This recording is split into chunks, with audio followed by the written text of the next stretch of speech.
point. Everything is connected to everything. Very Zen-like. But in Egypt, it's true. A lot of things are connected. But what's at the center of all these connections? That's what we're going to look at today. So the great monuments of the earth are connected by ley lines. So say many people. So you can find diagrams if you do some searches that these ley lines, they're sort of electromagnetic. They've got some energy. Some of them are connection lines of different kind of forces. You see various diagrams all around the web. Here's a Pinterest page which shows a whole bunch of different ley lines in France and England and the U.S. And you can study a lot about these ley lines, but they all show this idea that there's this interconnectedness.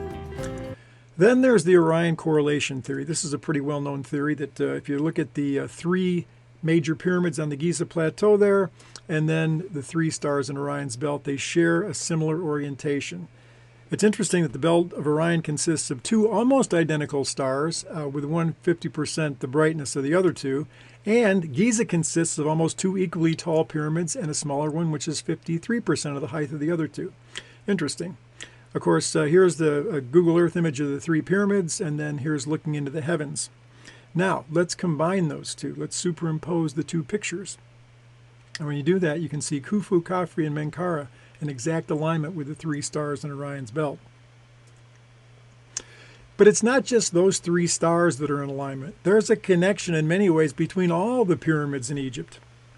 Here I am on horseback at the south face of the Great Pyramid where the Solar Boat Museum is. So that was Pharaoh Khufu's boat. And it's well known that the pharaohs believed those boats were going to carry them to Osiris in the afterlife, in the age to come. And so the boats, they had various forms, but they looked like this. So I got the idea from Phil and Kevin's book, The New Pyramid Age, that the major pyramids along the Nile River and the lower Nile there form a boat. And so I printed out a Google Earth image of the Nile there, and then I just connected the points of the major pyramids, and there it is. And of course, I drew the green part there just to show. But it's incredible. It's incredible. So this shows, again, an interconnectedness of these pyramids. It's not just the stars of Orion's belt, are in the Giza pyramids, but all the pyramids were put together with some forethought. And again, you can see the likeness of the alignment of those pyramids and what Pharaoh's funerary boat looks like. So here's another idea that comes from Coppen's book. So you take this famous picture you see throughout Egypt. Many pharaohs are pictured in this pose, and this is the same pose that the stars of the constellation Orion make up. So you can see the different stars and how that line runs through Orion. And of course, the pharaohs took this pose as sort of Osiris gaining victory over their enemies on Earth. So it's interesting, if you take the stars that are in the constellation Orion there, they line up with the stars, with the pyramids along the Nile. So again, just another example of a connection, not just between the three stars in Orion's belt and the Giza pyramids, but between all of these pyramids. And so at the Temple of Edfu, you can see here's that traditional pose that the pharaohs are in. I'm sort of, having a little fun with it there, holding my hat and showing, but it's interesting that connection exists between all those pyramids. Now, so we've talked about the interconnectedness, and it seems to me incontrovertible. Of course, many Egyptologists, they don't accept a lot of things, but it seems to me that the interconnectedness is there.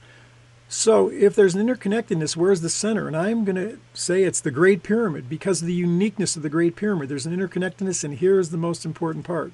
So it's the only 8-sided pyramid that exists anywhere that I know of, certainly in Egypt, 100 pyramids in Egypt. Here's the David Davidson picture, which highly exaggerates it, but you can see how there's a hollowing in of the four sides. Sometimes when you take these aerial photographs, the shade lines, you can see the 8 faces of the pyramid there. So another thing, if you take the arc formed by the hollowing in of the Great Pyramid, which is very slight, you can find this many places on the internet. It is equal to the circumference of the Earth. In other words, that small arc created by the pyramid would, if extended, would be the circumference of the Earth. That's the kind of thing Sir Isaac Newton was looking for, but he could never really find. He sensed the Great Pyramid, it was in there, and it is, but he came up with slightly the wrong number. Okay, the Great Pyramid is the only one of the pyramids in Egypt that has upward passage systems. It's unique in that sense. So, and they make the Great Pyramid to be such an exacting monument that it is because of the incredible architecture that went into the Grand Gallery and the King's Chamber, two of the most amazing pieces of architecture, if not the most in the world. Here's an elevation view from the side here. And you can see how high up that King's Chamber is, all the tooling that had to be done, all the planning that had to be done. And you also see those side views of the second pyramid and the third pyramid showing they have the lower passage systems, unlike the Great Pyramid, which has the upward passage systems. Okay, So here I am in the Grand Gallery, high above ground level, the only pyramid you can do this in. It goes up into the King's Chamber. And I was going to play for you the story that I'm telling there, but I'll tell that another time. Very interesting story that happened to me when I was up in the King's Chamber. And it says you can't.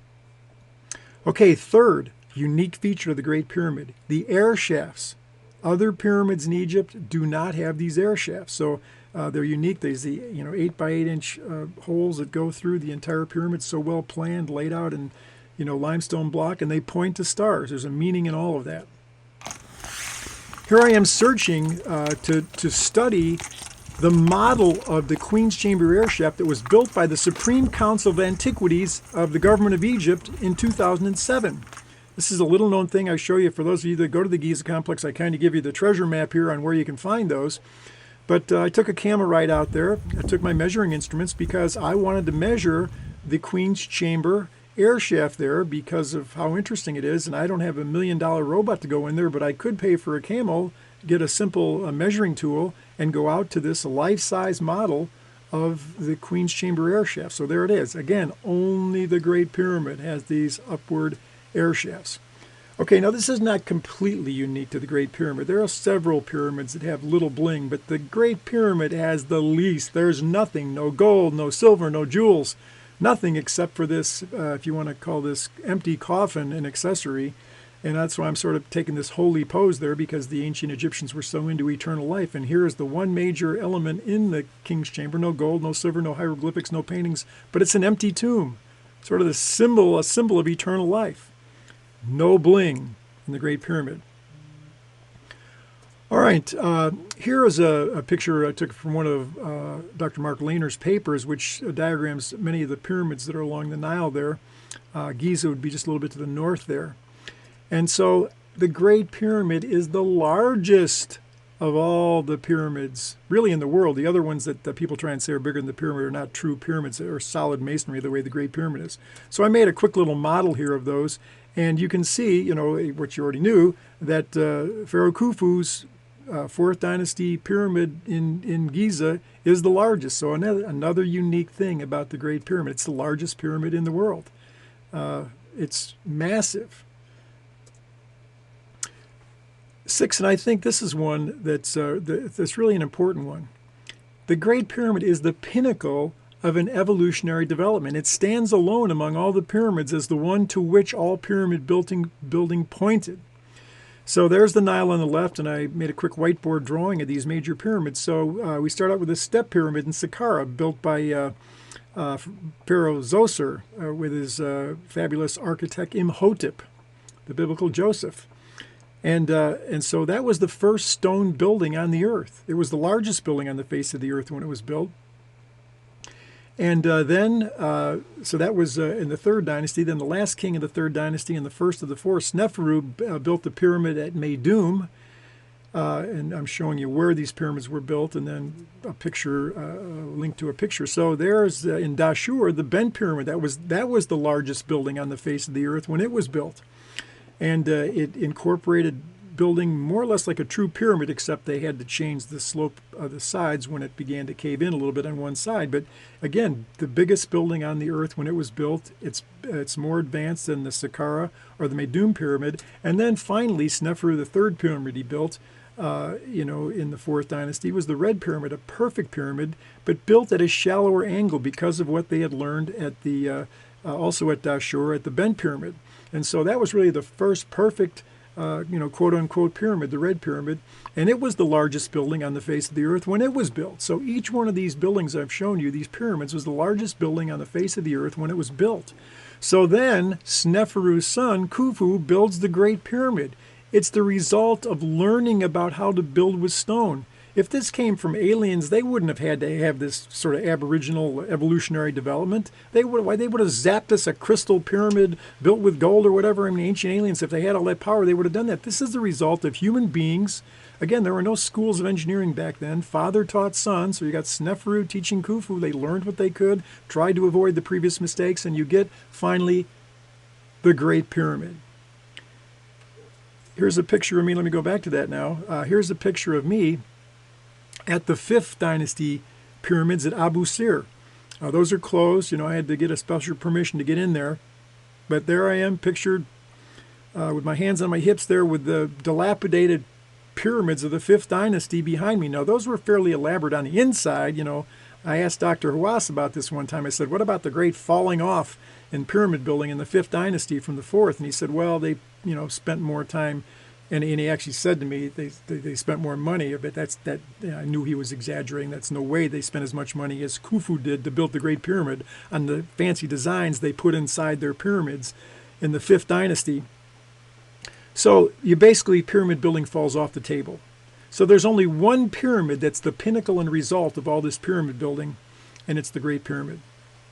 Then there's all the different things we could say about the internal geometry and the astral projections, the projections to the stars, I should say, inside the Great Pyramid, and all the geometric and symbolic truth that's there. But let's just take the squaring of the circle. So if you take the height of the Great Pyramid and use it to define a circle, okay, that circle obviously will have an area. Well, if you take the base of that four-sided pyramid that has that height, and use that for the side of a square, that square, which is basically the base of the Great Pyramid, will have the same area as the circle defined by its height. Now, what's totally incredible about that, using the height of the Great Pyramid to then define the radius of a circle, is that in the 19th century, mathematicians said it can't be done. You can't square the circle because the value of pi can never be exactly calculated exactly. And so that's one of the unique things, I think, about the Great Pyramid. It alone, of all the pyramids, you have to have the right angle to be built for this to be true. This is not true about the other pyramids. This is true about the Great Pyramid. And what's neat to me is that it's practical. That's not just a bunch of esoteric knowledge coming out of the Great Pyramid. I've made the claim, if you follow this channel, that I think the Great Pyramid can be a practical help to you. And I haven't really done a lot with that yet. If you keep following this channel, you'll hear me talk about that. But this shows the pyramid is practical because, no, it doesn't perfectly square the circle because it's hard to get a perfect measurement in stone. But the point is, in practicality, in terms of practical, it does square the circle. So it does what's impossible because when you work practically and not esoteric, metaphysical, and it's got to be perfect, you can do something. So the Great Pyramid squares the circle. And you can see this diagram different places. So basically, if you take that circle, it'd be a representation of the Earth. So put the Earth in there, and then put the Moon in their exact dimensions above the Earth. The circle that's formed by going through the middle of the Moon, that shows there's a relationship between the Earth and the Moon based on this squaring the circle. That the Great Pyramid knew ahead of time, not just, as Peter Tompkins and others say, the circumference of the Earth and the measurements of the Earth, it also knew about the Moon. Incredible. So, let's review here. First, I showed you the Great Pyramid's a piece of an interconnected network of pyramids, stars, and integral meaning. And then finally, I tried to show the Great Pyramid stands as the center of that interconnected network. That's why the American Institute of Pyramid Research exists, and that's why I want to ask you to continue to follow this channel. Notice the Great Pyramid lies in the center of the Earth's landmass. Now, how would you calculate that unless you knew what the Earth's landmass was? And the Great Pyramid is in that center. So please, subscribe to our channel.